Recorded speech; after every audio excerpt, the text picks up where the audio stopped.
Et la sécurité, cela doit être une priorité pour le nouveau gouvernement, selon 87% des personnes interrogées. Sondage CSA pour Europe 1, CNews et le JDD. C'était il y a 10 ans, exactement. L'attentat terroriste et la tuerie de l'Hyper-Cacher aux portes de Paris avaient fait 4 morts.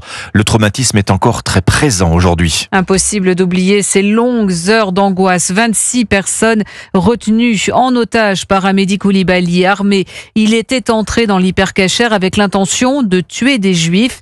Il sera finalement abattu par les policiers. 10 ans plus tard, les clients de l'Hyper-Cacher ont toujours ces images en tête. Reportage Europe 1 d'Antoine Bienvaux.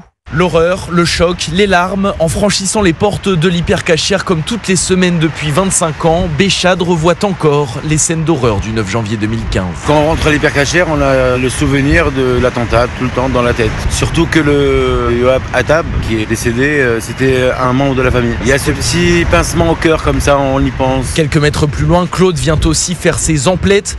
Depuis 10 ans, elle continue de fréquenter le magasin malgré une certaine angoisse. Ça restera toujours l'horreur de l'Hyper-Cacher. Mais je sais qu'il y a des gens qui peuvent plus venir. Je connais des gens qui ont décidé d'accélérer leur départ en Israël suite à l'horreur de l'Hyper-Cacher. C'est vraiment quelque chose d'indélébile.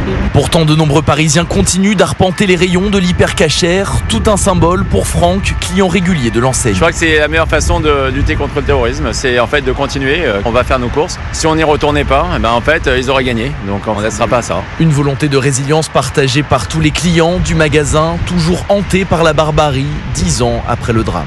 Et une cérémonie d'hommage organisée par le CRIF est prévue à midi devant l'Hyper-Cacher. Seront notamment présents les ministres Bruno Retailleau, Gérald Darmanin, Manuel Valls. Des bougies seront allumées à la mémoire des personnes tuées lors des attentats de janvier 2015.